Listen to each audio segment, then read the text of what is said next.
नमस्कार, मैं दिव्या। आप देख रहे हैं वोकल न्यूज। आज हम बात कर रहे हैं भारत के सबसे बड़े न्यूज इवेंट रिपब्लिक समिट 2023 के बारे में, जिसका आगाज हो चुका है। इस बार रिपब्लिक समिट की थीम टाइम ऑफ ट्रांसफॉर्मेशन यानी बदलाव का समय है।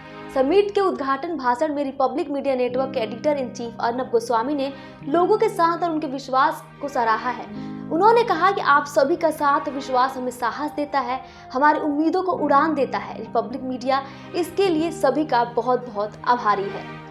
उन्होंने कहा कि दर्शकों का प्यार हमारे लिए अहम है।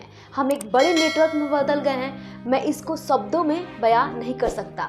अर्नब गोस्वामी ने कहा कि पिछले 3 सालों में हम मजबूत हुए हैं और सिर्फ ये आपका प्यार और साहस की वजह से हुआ है। अर्नब गोस्वामी ने वादा किया कि इस साल डिजिटल की एक नई लहर का जन्म होने वाला है। उन्होंने कहा कि देश एक गतिशील और राष्ट्रवादी डिजिटल समाचार मीडिया का हकदार है। आज हम व्यूअरशिप में नंबर 1 है। यह हमारे लिए एक उपलब्धि हासिल की है। इस देश में किसी भी समाचार संगठन ने उपलब्धि हासिल नहीं की है।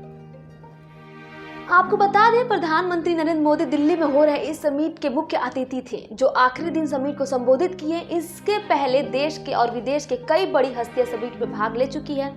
कई केंद्रीय मंत्री और राज्यों के मुख्यमंत्री रिपब्लिक समिट 2023 में पहुंचे, जो टाइम ऑफ ट्रांसफॉर्मेशन विषय पर अपने अपने विचार रखे। पीएम ने कहा कि 4 साल पहले रिपब्लिक समिट का थीम था इंडियाज मोमेंट। उसमें देश के भविष्य की योजनाएं दिखाई दे रही थी।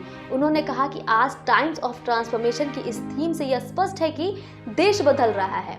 प्रधानमंत्री नरेंद्र मोदी ने टाइम्स ऑफ ट्रांसफॉर्मेशन पर अपने विचार रखते हुए कहा कि आज देश में गरीबों को पक्का मकान मिल रहे हैं, सुरक्षा मिल रही है, बिजली, पानी, टॉयलेट जैसी सुविधाएं गरीब व्यक्तियों तक पहुंच गई है।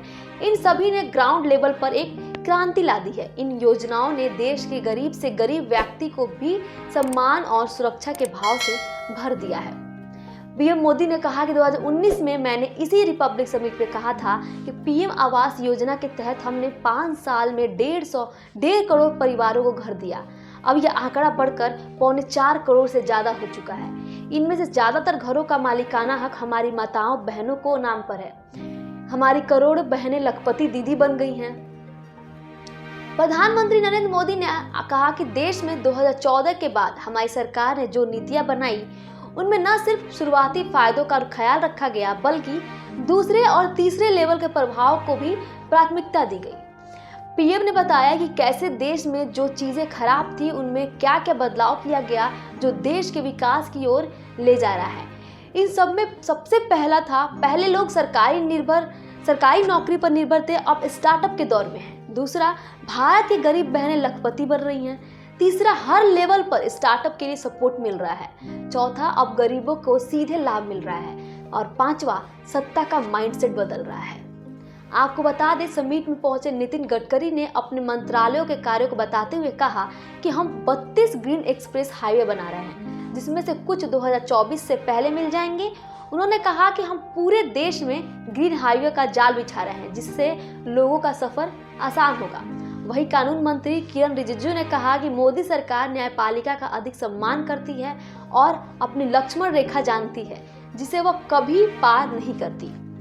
इसी बीच अर्नब गोस्वामी का एक वीडियो वायरल हुआ, जिसमें वो कहते हैं नजर आ रहे हैं कि पीएम नरेंद्र मोदी जी जो टाइम ऑफ ट्रांसफॉर्मेशन विजन है, उसका हमारा रिपब्लिक मीडिया पूरी तरह से जोड़ने का प्रयास करेगा।